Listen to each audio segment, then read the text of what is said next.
Now we are going to learn about the bond angle. Few important concepts are there to learn about the VSEPR theory or the valence bond theory, and even about the hybridization. You will understand when you learn about this small so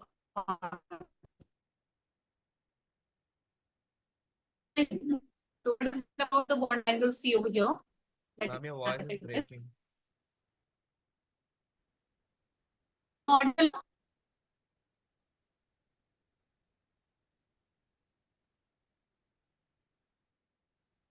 Network there, I guess.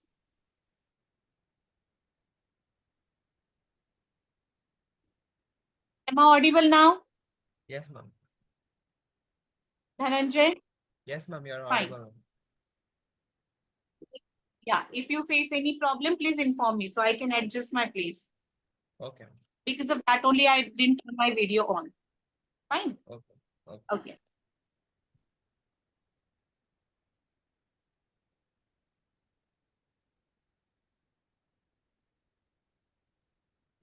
Check it here about the bond angle. What is the bond angle? It is defined as the angle between the lines representing the orbitals containing the bonding electrons.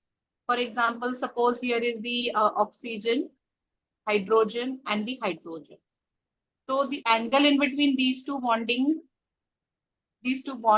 okay, is called as what? Bond angle. Okay.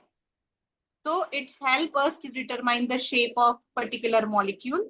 It can express in degrees. Okay. And bond angle can be experimentally determined by the spectroscopic method. What is the bond angle?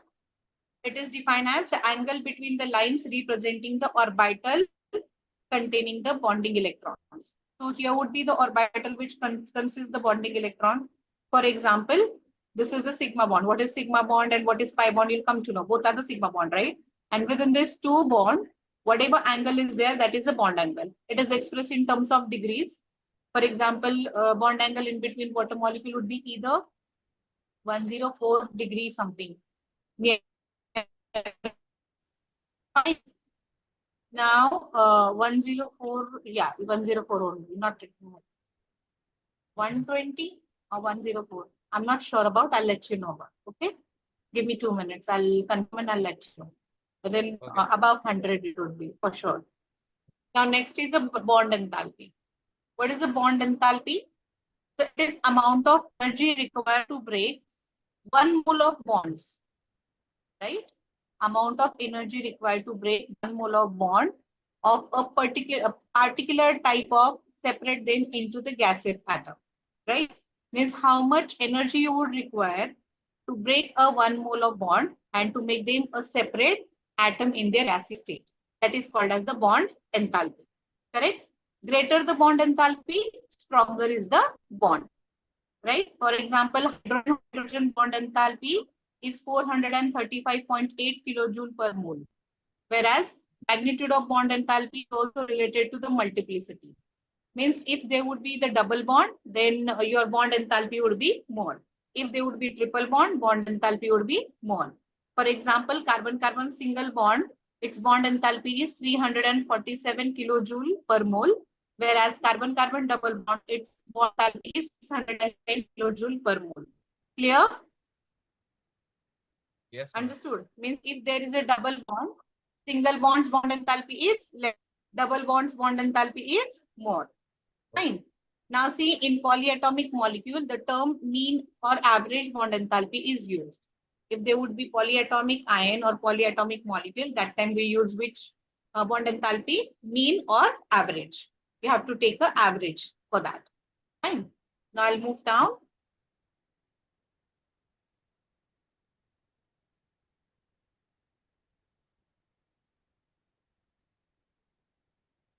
Yeah.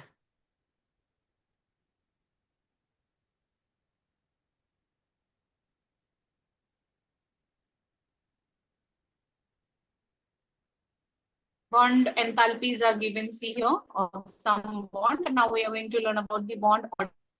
What is the bond order? And how do you have to calculate? See about the bond order, what is given to you. Definition. According to Lewis, in a covalent bond, the bond order is given by the number of bonds between two atoms in a molecule. For example, for hydrogen molecule, if you see H2, it is attached in this manner. Hydrogen attached to hydrogen with single bond. So bond order is 1. If you see the oxygen molecule, in that part, oxygen is attached to another oxygen with double bond. And hence bond order would be 2. If you use the nitrogen molecule, that is, yes, nitrogen attached to another nitrogen with triple bond. Here they have given double, but then it's triple bond. Okay. And hence the bond order would be 3. Understood? So one more thing is given to you. Isoelectronic molecules and ions have identical bond order. Isoelectronic means what? Which have a same number of electrons, right? The Yes. atoms or the molecule which have a same number of electrons. It's called as isoelectronic species. So isoelectronic species have a identical bond order. For that, they have given you example. Check what examples are that. First of all, they have given you N2, then carbon monoxide with positive charge, right? Ma'am, your voice If is you breaking. see the nitrogen, still it is breaking. Ma'am, Am middle I is audible breaking. now? Yes, ma'am. Also. Am I audible? Yes, ma'am. Fine. You can check for nitrogen, carbon monoxide, and nitrous oxide with positive charge. If you see the N2, its structure is what? N with triple bond. If you see the carbon monoxide, its structure is carbon attached to oxygen with triple bond, right? And nitrous oxide means NO plus. In this case, nitrogen attached to oxygen with triple bond with positive charge, right? So what you come to know, all these three are isoelectronic species and it has a bond order 3. Clear? Similarly, they have given here F2 and O2, 2 minus. Correct? Yes or no? F2 have number of electrons. How many? Tell me. Hello. Yes, ma'am. Dhananjay. So how many electrons will be present into F2? Atomic number of fluorine? 7. Oh, fluorine. 7. 2 is equal to how many? 14. 14. Right? For oxygen, how many? 16. 16. But then minus 2 means? Here it would be 14, correct? 18. Are you sure it's 7? No. Are you No, sure? ma'am. I'm not asking you about the number of electrons. 9. 9 to the 18, right? For the oxygen, it would be 8. 8 to the 16. And this minus 2 means plus 2 electrons. So total number of electrons would be 18. Here also 18. Here also 18. As it is isoelectronics, bond order would be same as the fluorine. For the fluorine, bond order would be what for F2? 2 dash to fluorine with single bond. That is equal to 1. And hence, O2, 2 minus, it also has a bond order 1. So what you have to keep it in your mind? If the species are isoelectronic, their bond order is similar. Clear? Yes, ma'am. Fine. Shall I erase this? Yes, ma'am. Fine. Now see the next.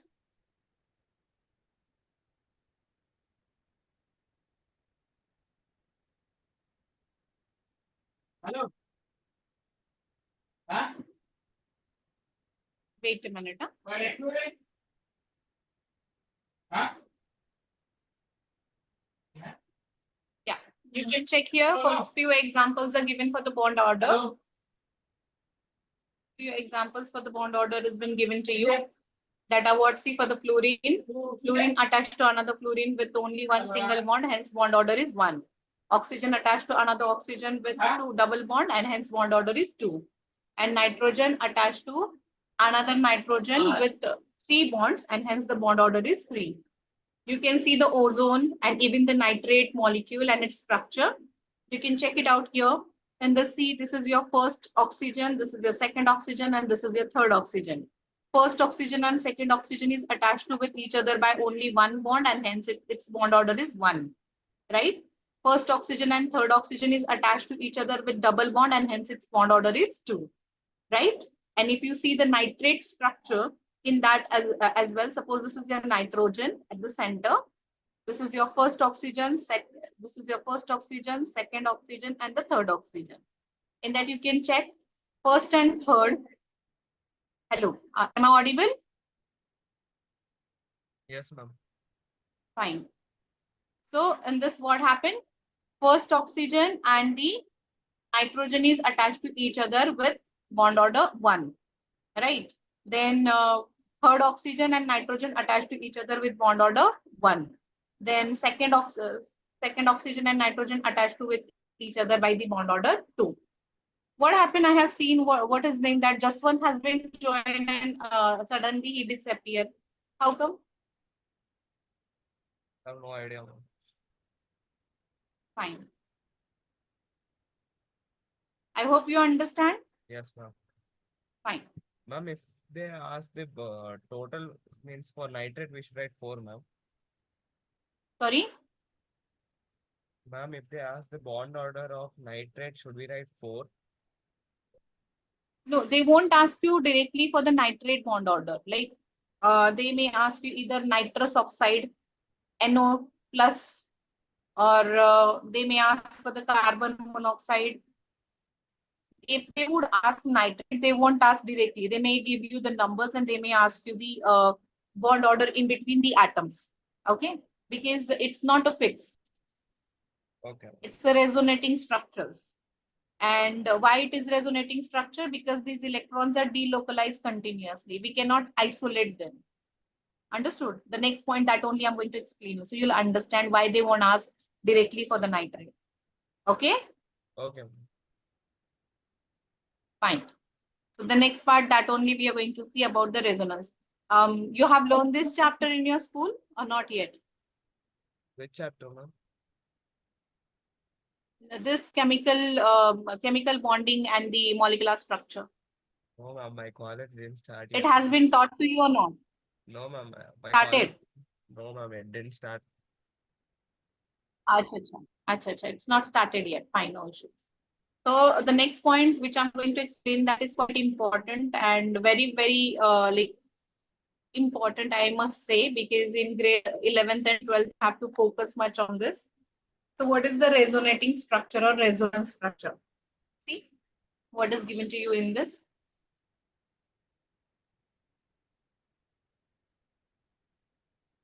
Fine.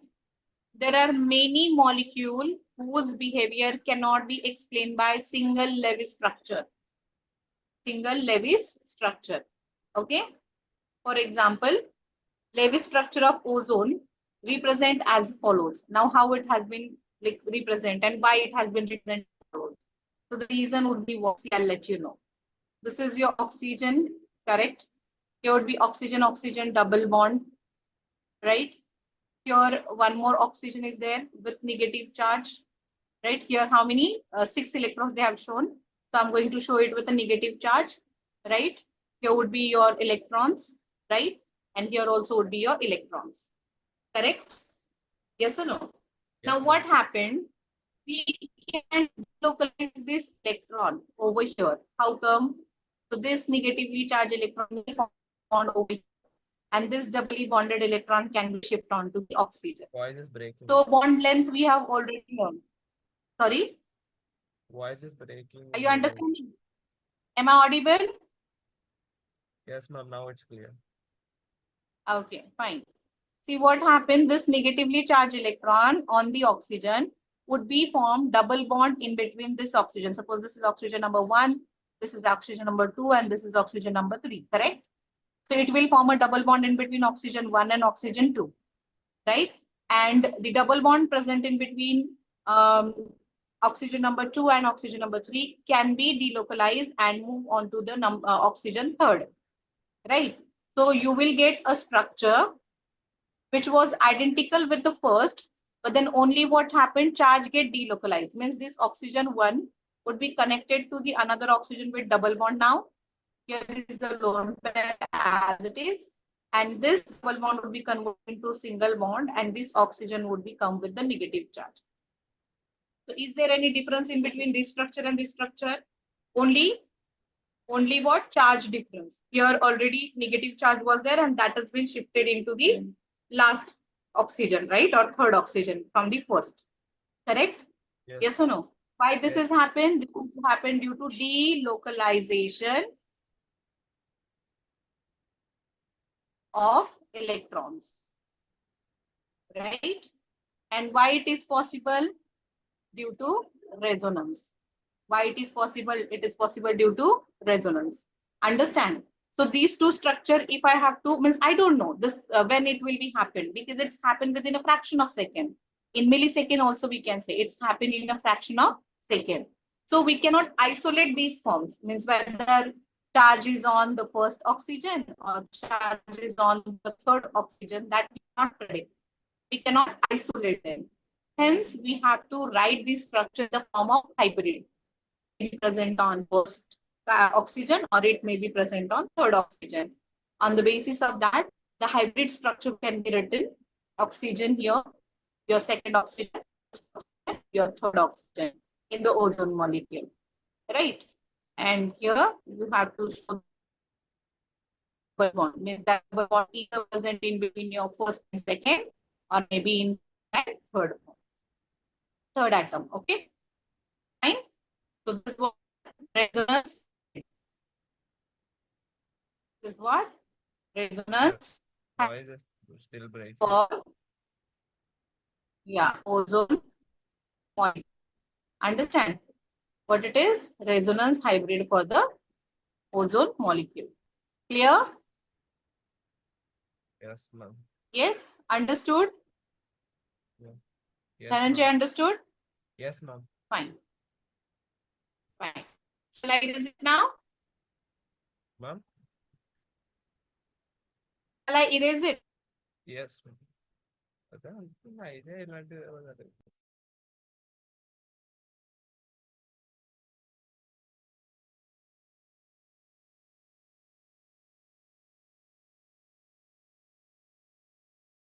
Yeah. Am I now? Ma'am, Dhananjay, are you there? Ma'am, your voice is Yeah, breaking. yeah, I got disconnected. Yeah, today I'm facing little network issue. I'm sorry for that. It's okay. Am I audible now? Yes, ma'am, you're audible. Yes? Yeah, fine. Yes, ma'am. Just give me 2 minutes. We are going to see a few more canonical structures of resonance for the another molecule. I'll let you know which one. Okay.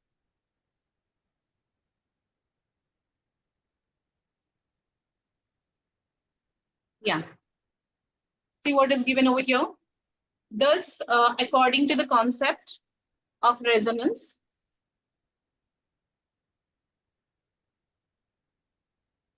yeah, according to the concept of resonance, whenever a single level structure cannot explain all the properties of molecule, the molecule is then supposed to have many structure with a similar energy. What they said, many structures with similar energy.